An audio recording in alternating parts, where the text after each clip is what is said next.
सुबह सुबह जब मौसम ठीक था तो लोगों ने मतदान किया है। वैसे अपेक्षाकृत कैराना में मतदान का प्रतिशत जो धीमा है और मतदाताओं के बाहर निकलने का जो सिलसिला है वो भी अभी कम है।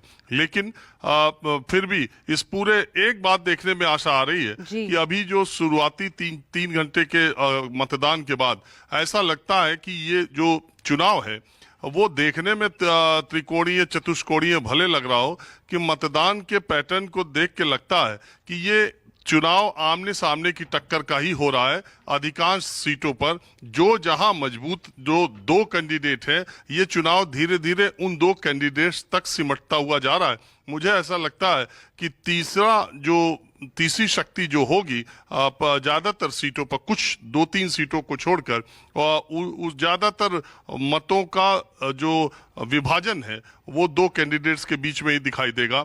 मैं अभी कैराना में हूं और कैराना में इकरा हसन जो कि समाजवादी पार्टी की इकरा हसन उम्मीदवार है और प्रदीप चौधरी वो भारतीय जनता पार्टी से मौजूदा सांसद है। मेरे साथ इस वक्त इकरा हसन जो कि वोटिंग के लिए मतदान के लिए जा रही है। इकरा, इनकी माता जी पिछली बार चुनाव हार गई थी। अब इकरा हसन चुनाव, अभी तक का जो पोलिंग पैटर्न चल रहा है उसमें आपको क्या जानकारी मिल रही है और कैसा चल रहा है चुनाव?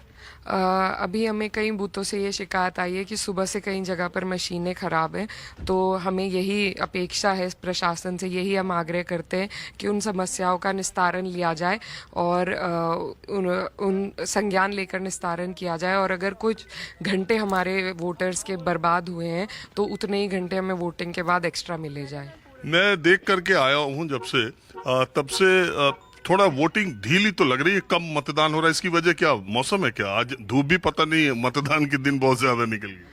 जी देखिए, वो तो वोटिंग परसेंटेज धीरे धीरे बढ़ेगी, लेकिन कई जगह पर जो इस तरह की समस्याएं हमें आई हैं, मुझे लगता है वो भी एक बड़ा कारण है जिसके लिए प्रशासन को मदद करने की ज़रूरत है और चुनाव आयोग को संज्ञान लेकर इसे फ्री एंड फेयर कराने की ज़रूरत है। क्योंकि हमारे मन में शंका है कि कहीं सत्ता के दबाव में कुछ जगहों पर जहाँ भाजपा का वोट नहीं पड़ रहा है वहाँ पर मशीनों को तकनीकी रूप से ख़राब किया ना गया हो। अच्छा, तो आपने वोट दे दिया? मैं बस अभी जा रही थी वोट डालने। तो आपने इसकी शिकायत की है? जी, हमने हर जगह शिकायत करी है, पार्टी को भी हमने इसका शिकायत भेजी है, उन्होंने भी अपने तरीके से चुनाव आयोग को वो शिकायत कर रहे हैं, हमने भी अपनी तरफ से शिकायतें करी। तो ये छिटपुट शिकायत है कुछ जगहों की? नहीं, काफ़ी बूथ्स पर ऐसी शिकायत आ रही है और कई घंटे वेस्ट हो गए हैं और एक टाइम है मतदान का, तो अगर उसमें टाइम वेस्ट हुआ है तो बाद में भी मिलना चाहिए। चलिए ठीक है, आप रुकी। देखिए, प्रत्याशी लोकसभा का 140 किलोमीटर का कैराना का ये लोकसभा क्षेत्र है, बहुत बड़ा क्षेत्र है। इकरा हसन विपक्ष की उम्मीदवार है, तो आपको पता ही है इनका ये कहना शासन प्रशासन पर चुनाव के दिन ये सब चलते रहता है। हालांकि मैंने आपको बताया कि कैराना में वोटिंग प्रतिशत बाकी जगहों का तो नहीं मालूम, लेकिन यहाँ पोलिंग बूथ्स पर उस तरह की ना लाइनें दिखी, न उस तरह की भीड़ अभी तक दिखी।